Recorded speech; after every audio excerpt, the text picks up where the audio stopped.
like announcements and things like that for today.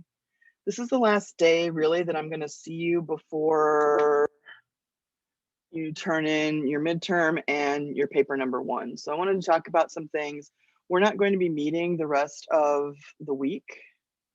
So let me kind of talk about that. The calendar. So this is the last day that we really have for class before the midterm. You can see that I have already blocked out the Thursday and the Friday. The midterm starts tomorrow. It will open on Blackboard at 8, and you'll have until Saturday night at 11:59 to finish it. Please don't wait until 9 o'clock Saturday night to start. I don't know how long it's going to take you. You have unlimited time in one sitting. So use that to your advantage that it's not timed, and give yourself enough time to do well. But it will open Wednesday morning, and sometime in that window, you need to complete the midterm. So we're not going to have class on Thursday, and Friday is a B day, but we're not going to have class on that day either, because I want you to be able to use whatever time is available to either study or work on the midterm, depending on whatever time frames you have for your other classes. So I'm not going to count you absent. I'll count everybody present on Thursday and Friday because it's the midterm window. So, but just make sure that you finish those by Saturday. It will disappear and be unavailable to you after Saturday at 11:59. So plan ahead. They're asking me last period about study groups. I think study groups are great. I think it would be great to get with a couple of other people, either in this class or one of my other classes, because they're always, they're all doing the same things, and the midterm's the same for everybody. So over the same material anyway. So if you have some friends and you would like to get together and kind of go over notes and compare notes, as they say, I think that's a great idea. I would be careful of, getting somebody in your group who didn't do anything and giving them all my notes. I don't think that is wise, especially since you all are so competitive with your GPAs and all that stuff. I don't think that would be wise. But, if you've got a couple of friends that have been working right along, and maybe they caught something that you missed, or so on and so forth, the test is on Blackboard. Then I think that's a good idea. I mean, the test is such that there's a bank of questions. Let me just go to the midterm study guide real quick. So I've mentioned this before. The test is such that you'll have 15 short answer questions, which you answer in, short paragraph, 4 sentences, 5 sentences. And there are like, 45 terms in the bank. And then the test, when you go to access those short answer questions, will just pop 15 of those out, any 15 from the bank of 45. So where I get those from, I literally went to the midterm and typed out all the possible terms. So these are all the ones that are in the bag, and whatever ones the test ships out to you, you'll have 15 of them. These, and these. So these aren't random things that I just put there. They're literally the ones from the test that could show up on your midterm, but I don't know which 15 you're going to get out of the 45. Some of you will get this 15, some of you will get that 15. It might overlap 1 or 2. I don't know. That's just the randomizer of the test. So, it's good to have good notes. Am I going to know if you used your notes on the test? I think you should use your notes on the test. I feel like if you've been taking notes, if you've been paying attention, if you've been doing study guides, use all those things to your advantage on the test. So same thing with each one of these sections. So each section has a bank of questions and topics, and you're just going to get, like on the essays, there are like 25 possible essay questions. You're going to get a random 5 of them. The essay questions are more like the discussion questions. And then the poetry question, there'll be one essay that is a poetry question. There are like 4 or 5 different poems that you could get, and you'll have to say, this is a Renaissance poem, or this is a medieval poem, or this is a 17th century poem. And I know this because, talk about the qualities of poetry from that time period. and then analyze the poem itself. You'll have to talk about what's the speaker's situation, what's the form, figurative language, theme. So, but like each section has a randomizing element. So that's why I wanted to give you guys Thursday, Friday, that way we didn't have to meet and you didn't have to worry about reading for those class periods, and you didn't have to worry about the time in class, and you can use it to study or, you know, make a study group, whatever.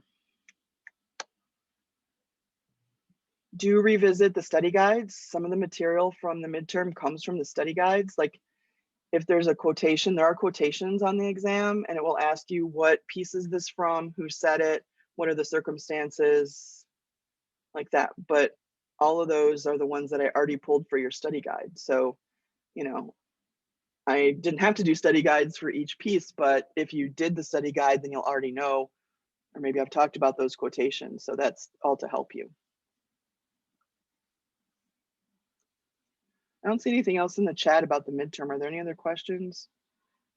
If you're worried about your internet stability, then please let me know. We have 3 class days where you can come up to school. Even if you're not on hybrid, we can make arrangements for you. There are hardly any students on campus, so I can set you up in the library, I can set you up here in class, and you can have a stable environment to take the test. So if you're worried about that, do let me know.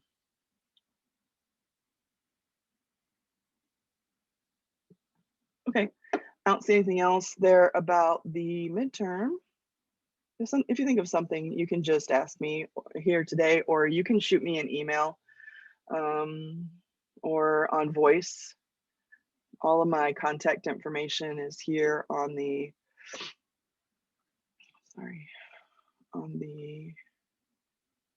well, that's first period, but you all have the same thing. So you can also just text me.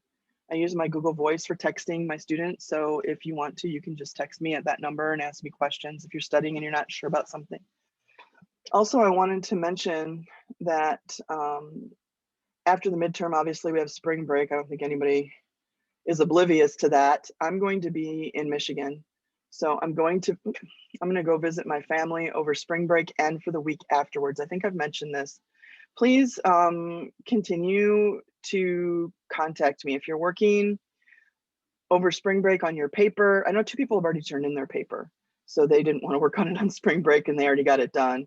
But if you decided to work on it over spring break, don't feel like you're intruding. If you have a question or if you want me to look at your intro or give you feedback on your draft or anything like that, I'm gonna be visiting my family, but my parents are old and they go to bed at like 9 o'clock.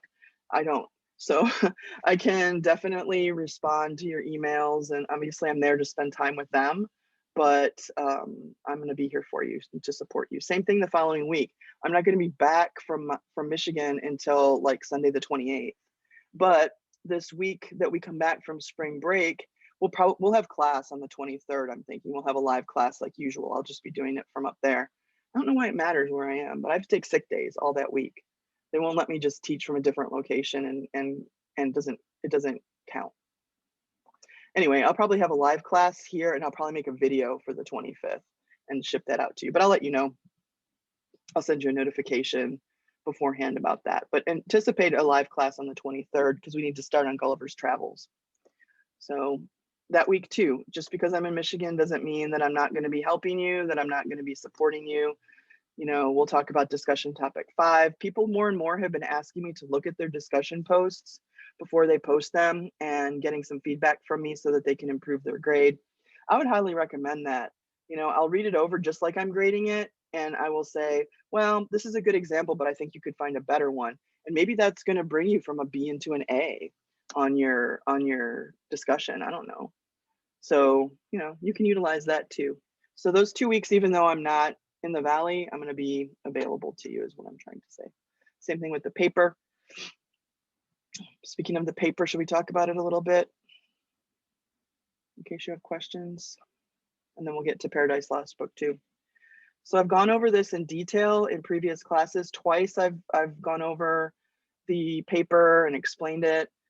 I think you can go back through the archive of the classes. I think it was maybe on the 26th of February that I spent a good amount of time. Yeah, on the 26th, you could go back to the video from the 26th. You can access that two ways. Either you can go to the video playlist here on YouTube, or within the unit, every time I do a live class, at the bottom, under other materials, you can, oh no, wait, it's videos of lectures. I link it right here to the YouTube video. So you can go right here and click on whichever one, go back to the previous unit for 26 or whatever. And so I think that was the day that I talked about the essay for the second time, but I went into a lot more detail about the essay topics. I probably spent 20 minutes or so talking about each one of the 5 options. So you have 5 options for your essay. Hopefully you already started thinking about that. I know there's some people who probably are going to wait until spring break to do it. That's the kind of student I was in graduate school, because I was working full-time as a teacher, and I'm like, I'll worry about that this weekend, or I have to worry about the classes I teach right now. So I know, but if over that time you get started and you have a question or you want me to read a draft, please feel free to contact me and I'll be glad to give you some feedback. Remember that there are 5 options for that paper.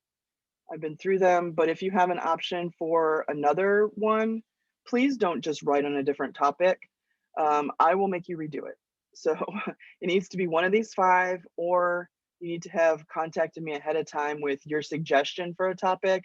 I might help you refine it. I might say, I also want you to go into this or whatever. We'll negotiate and you can do that topic, but I don't want you to just submit something that I haven't approved. So you'll just have to do double work if that's the case, and I'm warning you now. It should be one of these 5 or something that we've already discussed. Remember that this is not a research paper. So I've said this multiple times. You're not including any quotes from anything except Othello, or if you do topic number 1, you might be quoting from the sonnet that you have to use to compare to the monologues in that play. So that should be on your works cited, but you can go look stuff up for background information, but it shouldn't make its way into the body of your paper. That's just for your background knowledge. And then your paper should be all your opinion on these topics and your ideas on these. All right, so that one is due on let me go to March, on the 21st. It was supposed to be due a week and a half ago. But remember, I pushed it back because of the storm. Any questions on the paper? 4 to 6 pages. That's the little paper.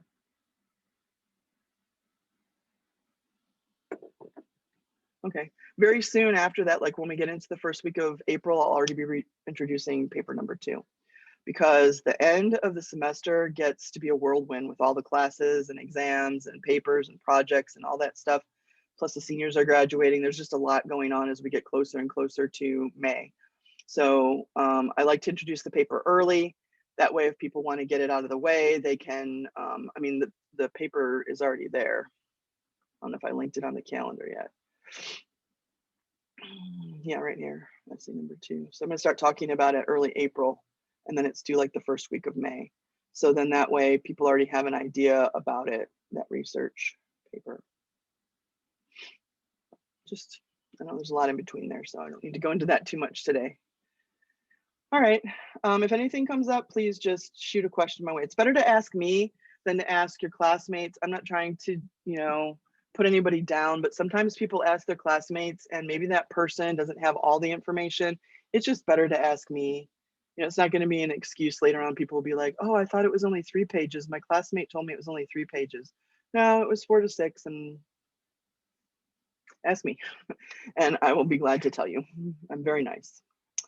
I think I'm very nice. Okay, no comments, no comment. All right, so let's talk about Paradise Lost. I have a PowerPoint that I want to go through. You will find it under other materials. If you want to go into the PowerPoint right here, this happens to be first period's Blackboard, but it looks pretty much the same as yours. This is the PowerPoint I'm going to go through. Same thing as book 1. I want to talk about a few key quotations. I want to kind of just talk about generally what happens in book 2. I'm going to go through the study guide for book 2. So if you haven't downloaded and worked with that study guide, maybe today you might want to do that and get some notes on that guide sheet, because then when you're taking the test, if you get a Paradise Lost question and you want to quote from a certain section of the text, you know, that study guide will help you find where that is quickly. So let me go through the Paradise Lost Book 2 PowerPoint first. You can see that I changed the background here. It's the same background that I have right here. Can y'all tell what that is from your reading? Here, I'll get out of the way and you can maybe see. Let me know what that is. It's from Book 2. Don't all ring in at once. It's pandemonium. So you can see that here is the building that all of the demons have created in hell. It's called pandemonium. It's sort of like their meeting place, their congress, if you will. And you can see, I don't know if that's supposed to be Satan right there, but you can see the magma of hell here. This is the river of fire. And so Book 2 takes place mainly in pandemonium. And at the end of Book 1, all of the demons have created pandemonium and they sit down in order to have a discussion. And so the beginning of Book 2, or most of Book 2, is about that discussion. And there's a lot more to Book 2 than Book 1. Book 1 is just kind of like setting up the setting and the circumstance and establishing Satan as a character and that. And then Book 2 is more about them making some decisions. So just a reminder, I've been talking about this since Book 1. We are not going to read any more of Paradise Lost. We're stopping with Book 2 because this is a sampler class. But these ideas are present throughout the entire epic poem. So we talk about hierarchy and order. Even in hell, there's a structure. Nobody votes for Satan to be in charge. It's just that he was in charge of the revolt, Lucifer, and now he's in charge in hell, and they all trust him and listen to him and do what he says. Just like there's a hierarchy in heaven. Disobedience and revolt, obviously we have that on two fronts. We have the disobedience of the humans that will happen later in the text because Satan will tempt them. And we also have the disobedience of the fallen angels who tried to challenge God and his authority and now are suffering because of that. Free will and predestination really comes up in Book 2 because there's a flashback where Satan remembers that God was talking about free will and how he gave human beings, or will be giving human beings, free will, even though he knows that they're going to falter. Even though he knows as he creates them that they will disobey him in the Garden of Eden. But still he gives them free will because there's the possibility that they might, they have the possibility and the choice to follow him or to disobey him. But that goes in contrast a little bit with predestination. So there's a little bit of conflict there. The idea is that God knows what's going to happen, but he still gives human beings the choice. So it's basically their fault, not his fault. And then sin and innocence. There's a character called Sin. She's a grody, disgusting character in Paradise Lost. We'll get to her in a little bit, but if you read all of Book 2, she's a mess and she's gross, but she's one of the guards. But in this case, we're talking about Sin as the concept, not as the character. And Sin is, the original sin that Adam and Eve have in the Garden of Eden, and just the concept of being pulled towards sin in the first place, as Satan is going to try to and successfully corrupt God's creation of humans. So just a reminder, whenever I do that, like the same thing in Othello, remember I always had those 10 items that were listed, that it's kind of like you should continually be weaving your ideas about these topics, loyalty and so on, through this piece and be thinking about how does that develop. I do that because there are questions on the midterm or on the final that lead in directly to that. So I'm getting you to think about it during our discussions and our class periods so that it's sort of in your mind when you go to take the test. It's not a surprise to you. So you might get an essay question that says, discuss the elements of hierarchy and order in Paradise Lost. Well, that's not something you haven't heard of because I've been talking about it. or at least I've been suggesting that you think about it. So I'm kind of laying the seeds for you to think about those things so that, you have a good response on the midterm or the final. All right, I have two quotations that I pulled out of book 2 that I want to start with today, and I think that they kind of represent the basic elements of book 2. The first one is the narrator who talks about how Beelzebub puts forth his idea of what they should do. So all these devils come together in the Congress of Pandemonium, and Satan says, okay, we've got some decisions to make. Basically, do we keep fighting God or do we just accept our fate? And different demons kind of get up and give their point. It's like a debate. Different ones get up, and I'll go through all the different points that the different demons are making. But Beelzebub makes the suggestion that they end up going with. And it says, thus Beelzebub pleaded his devilish counsel, first devised by Satan, and in part proposed for whence, but from the author of all ill could spring so deep a malice to confound the race of mankind in one root, and earth with hell to mingle and involve, done all to spite the great creator. But their spite still serves his glory to augment. So after Beelzebub gives sort of the solution that they all want to go with, the narrator talks about how Satan put him up to it, that Satan suggested this idea to Beelzebub, and so it's kind of a setup. It even says right here, Satan first devised and in part proposed. So in book 1, Satan said to Beelzebub, maybe we should fight back against God in a different way and, sort of thwart him in all of his efforts. And so now Beelzebub gets up in this Congress and says, what we should do is we should corrupt God's new creation, humans, that he's about to create in this earth that he hasn't created yet, but he's going to.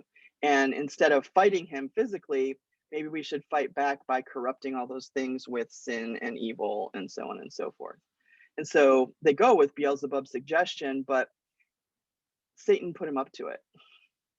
Also, there's this statement at the end, their spite still serves his glory to augment. So they're talking about God there. Even with all of Satan's anger, God always wins. And I would say that's probably the message, the big message of Paradise Lost.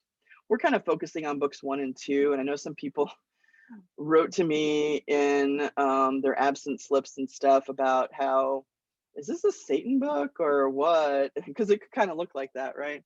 But really, Milton's just establishing Satan as an evil character. And ultimately, the triumph is God's, because God has won against these fallen angels and has banished them. And then he'll win again, time and time again. Even though humans get corrupted by Satan in the Garden of Eden, eventually God presents his son, Christ, to redeem that sin. So no matter what happens, God always has the upper hand and always defeats sin. It doesn't mean that sin goes away, but it means that he's always on top of it and always, always redeems it in some way. So don't get stuck on the idea that this is a Satan worshiping book or anything like that. Satan is an interesting character. I mean, he's developed in a way that makes him really compelling, but I don't think Milton forgets that he's pure evil. The other quote that I wanted to bring forth from book 2 is in a flashback, there is sort of God's explanation of free will. So, maybe halfway through book 2, there's a flashback to God speaking to the angels. The angels asked him, why, if you know what people are going to do, why would you give them free will? And so he answers this way: if him by force can destroy, or worse, him is Satan, right? So if Satan by force can destroy, or worse, by some false guile pervert, and shall pervert, for man will hearken to his glozing lies, and easily transgress the sole command, sole pledge of his obedience, so will fall he and his faithless progeny. Whose fault? Whose but his own? Ingrate, he had of me all he could have, and I made him just and right, sufficient to have stood, though free to fall. So God is saying, well, I gave him everything that he needed to be successful. I set him up in the Garden of Eden. He has plenty of food. You know, he's got a wife, they don't have any need for clothing or shelter, everything is given to them. And so it's their own fault if they don't make a glorious life out of that and obey him. So they'll be ungrateful if they disobey him. An ingrate is a ungrateful person. So this is God sort of speaking about free will and why he gives that to them. In other words, their fall is completely their own fault because they had everything, right? They had everything given to them. There's another slide that I'm going to come back to later. This will make more sense as I talk about what the devils are doing in hell later on. But let me go to the study guide. So you might want to download this one and make a copy for yourself. I could see how I'm going to talk about each one of these little sections, but maybe if you already did that and listed the pages, I put this over here so that maybe you could reference where that section is in the text, and it'd be easier for you if you're answering an essay question on the exam to go and find what you're looking for so that you can quote from it or whatever you might be doing. But if you get a question from Paradise Lost. So I want to go through, and you could be filling in this section over here, keywords and events from the passages. I might type some stuff in there, but I'm not going to type everything I'm saying. So if you download a copy, then you can take notes over there on the side a little bit easier. So book 2 pretty much just continues on from the end of book 1. At the end of book 1, there is the idea that all of the demons are going to get together. They create pandemonium, which is this structure, or this is some artist's idea of that structure. I don't know what Milton had in mind. And they convene to discuss their next steps. So the beginning of book 2, at the end of book 1 is kind of like, and then they all waited for Satan to speak. And then book 2 starts with, so Satan is on this throne and he said, hey, we might still have a chance at getting after God. So there are some decisions for the demons to make. Now, this is all kind of fake because Satan ultimately is going to make the decision.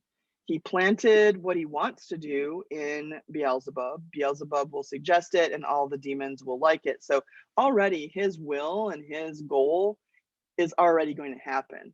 There'll be other demons that come up and say, maybe we should do this, maybe we should do that.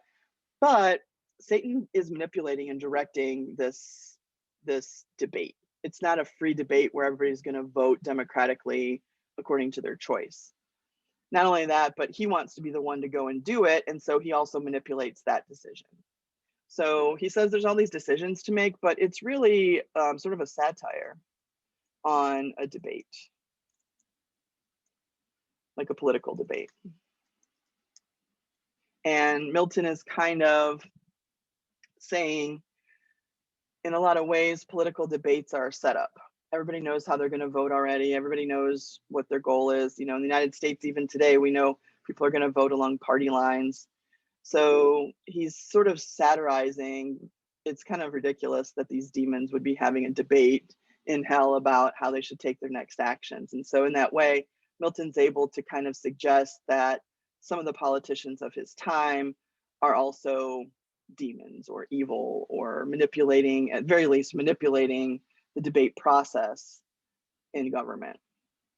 So then you've got a series of different characters who come forward and say what they think should happen, you know, kind of like Satan opens it up for discussion. Moloch is the first one who comes up and he wants to fight. He was one of the bravest, most vicious fighters in the original rebellion. And he says, I think we should keep fighting. We should knock down the gates. We should go and attack heaven.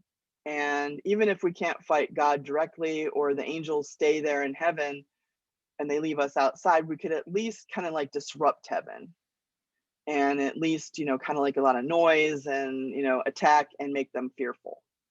So that's his opinion. Next comes up Belial, and Belial is the opposite. Belial says maybe we should just accept our situation. Like, we were soundly defeated.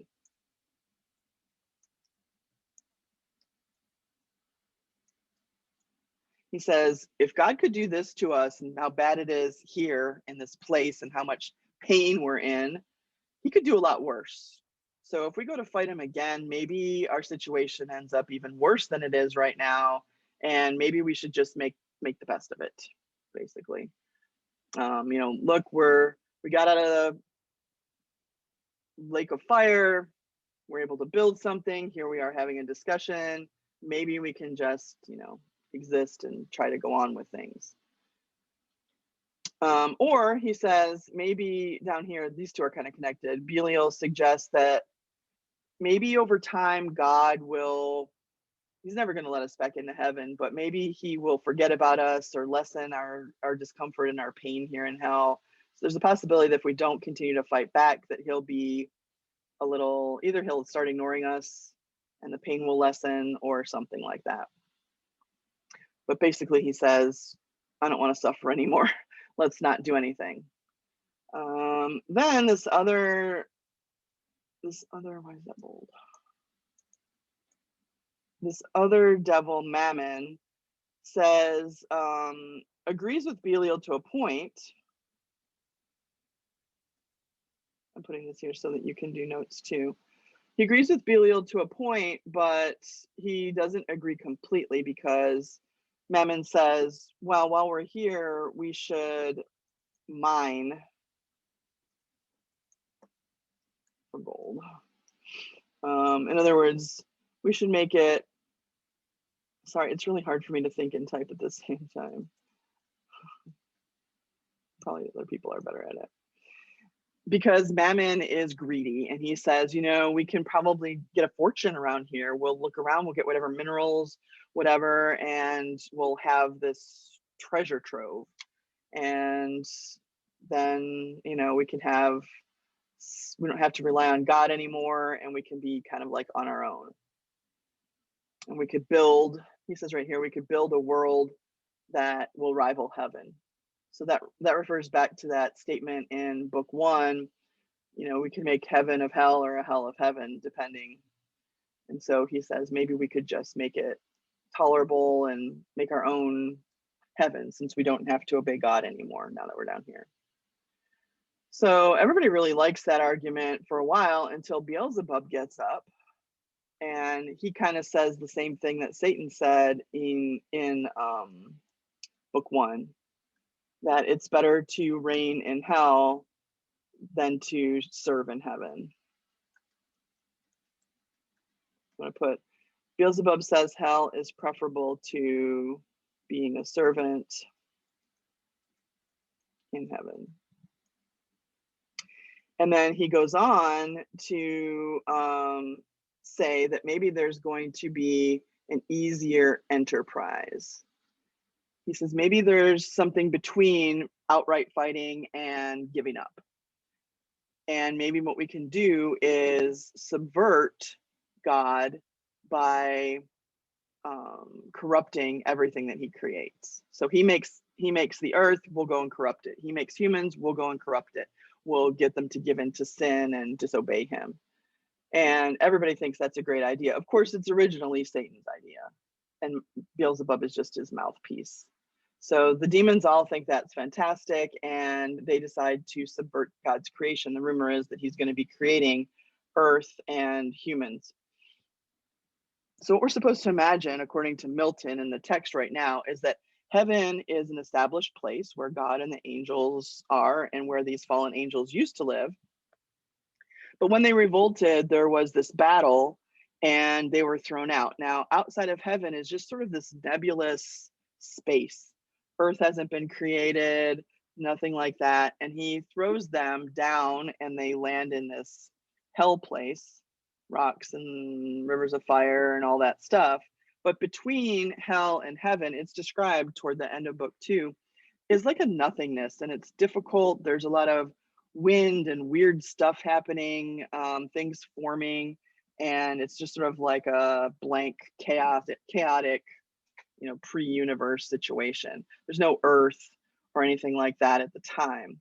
So when Beelzebub says we'll go and corrupt God's creation, the idea is that they know I guess, because there's plans that the earth is going to be created and God's going to populate it with his creatures and human beings. So they're going to have to find a way to get out of hell and go and corrupt the humans. And so Satan says, "Oh, that's fantastic. I think that's what we should do." All of the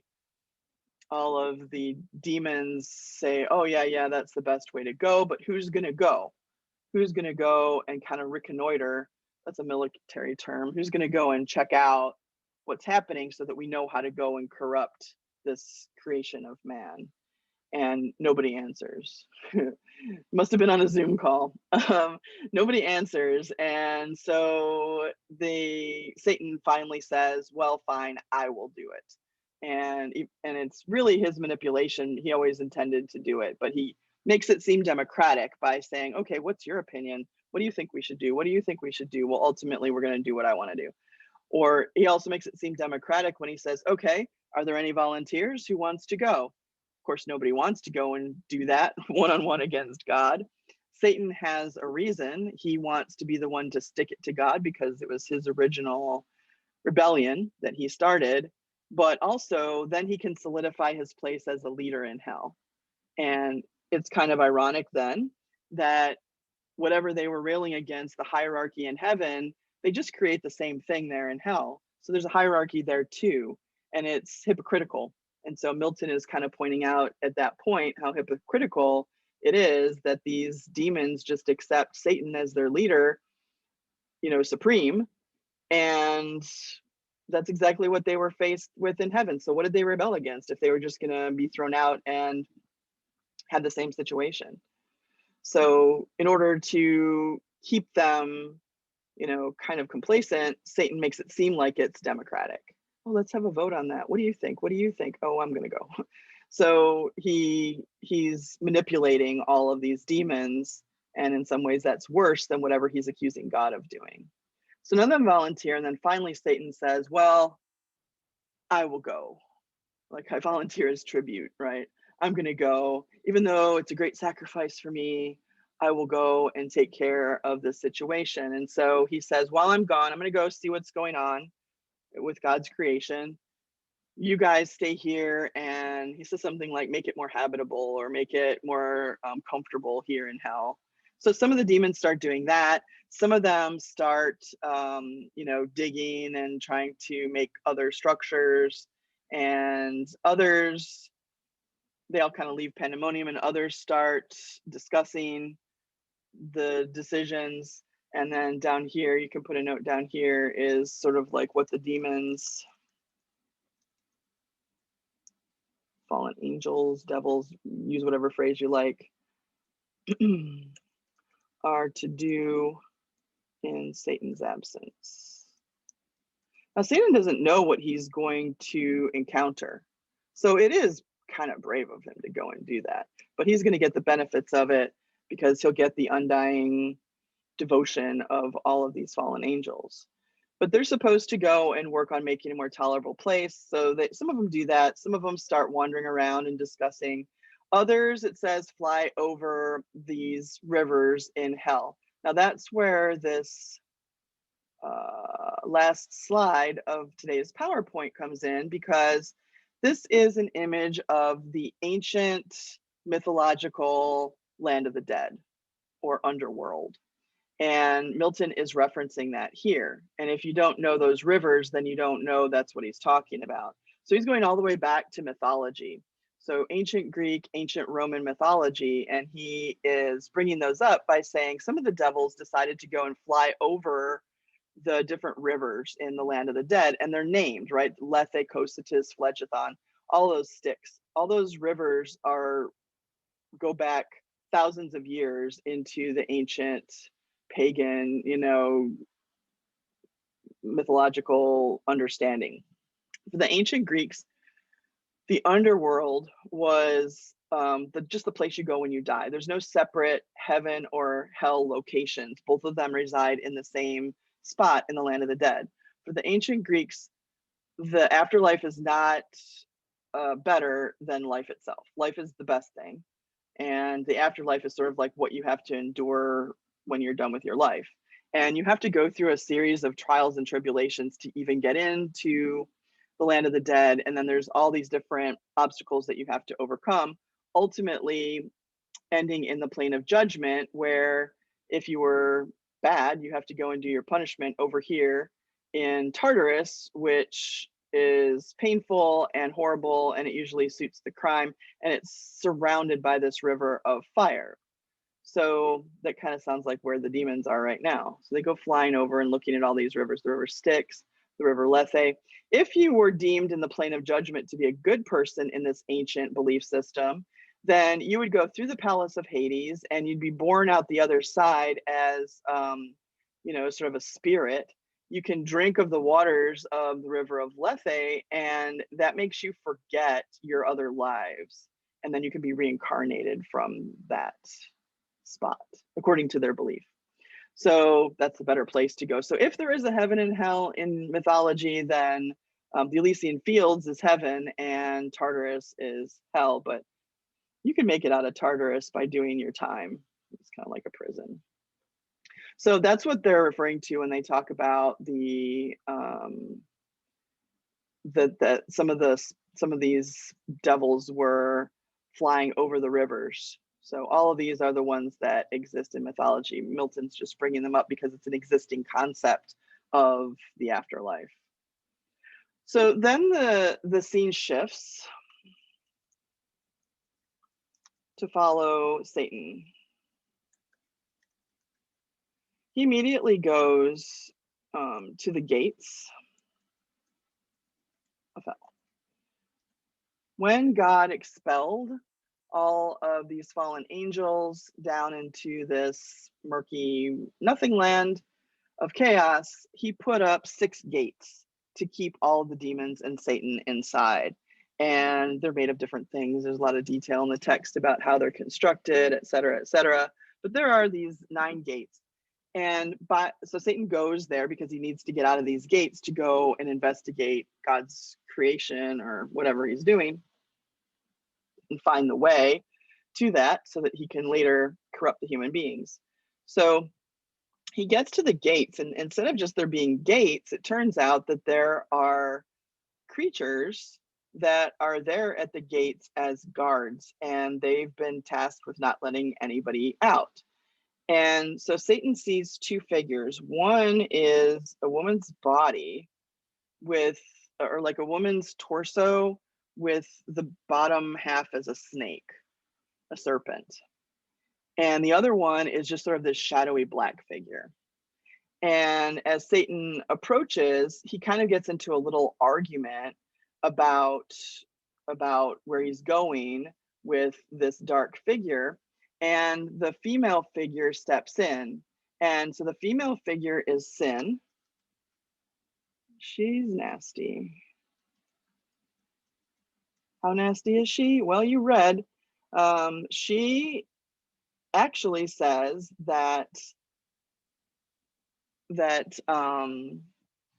Satan was that she's Satan's daughter. And Satan doesn't remember any of this stuff. But she says that while they were still in heaven, she popped out of his forehead, which is a reference to the way Athena is created in mythology. So you can kind of see a little parallel to mythology there. Athena jumps out of the head of Zeus fully formed. And this happens when he first rebels against God. So she at first was a beautiful angel, but as all of the demons got corrupted, she also got corrupted. And Satan, even though she sprung from his forehead, he impregnates her, he rapes her.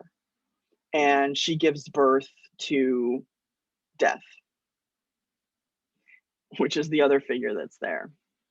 Death rapes her as well, and she gives birth to these dogs that are constantly surrounding her, these horrible, like angry dogs that hopefully you read your text, because I don't want you to think I'm making this up. This is Milton's imagination. Milton imagines that Sin has given birth to Death. Death has impregnated her. She's given birth through that union to these dogs. And every night these dogs come back inside her to sleep and gnaw at her insides. So yeah, she's a pretty gross character. And well, sin should be, right? The idea is that sin is not a pleasant thing, and neither is this character. So Satan has to deal with these two. Sin tells this whole story about how she was created, and death is the child of Satan and sin. Because what happens if Satan tempts you into sin? It's your spiritual death.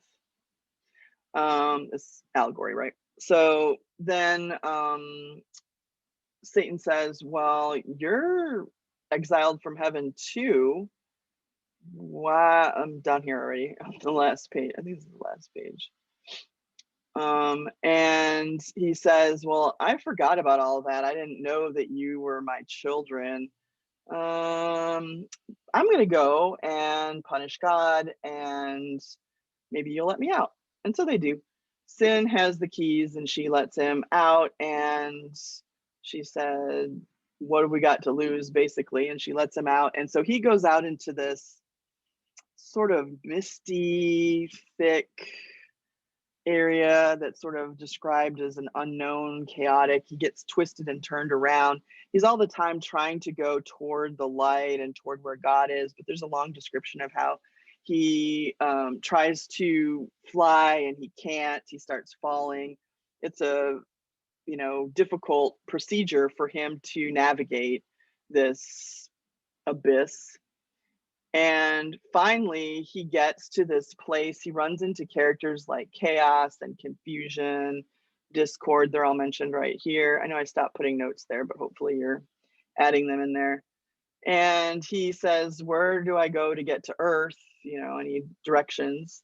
And so chaos starts pointing in the direction of where God is starting to create the Earth. And so Satan goes in that direction, and he ends up just about to get to this sort of half-formed Earth that God has created at the end of book 2. So he's just about to go and see God's creation of humans, if they've been created, so he can start to figure out how they can corrupt it. Book 3 will be about how he goes and watches and sees what's happening and interact, God's there creating humans and so on and so forth. So we all know the rest of the story, right? The rest of the story is that he eventually goes back, inhabits the form of a snake, tempts Eve to eat from an apple from the tree of knowledge, and we have the fall of man. So I know I went through that fairly quickly because we're running out of time for today. But is there anything in book 2 that you have questions about, whether it's on the study guide or not?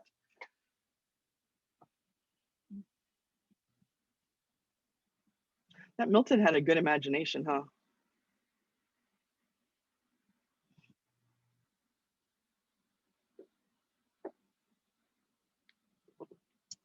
I don't see anything in the chat. Is there anything that you thought of from the midterm or the paper before we sign off? Because I won't be meeting with you the rest of the week. I won't really see you in class again until the 23rd.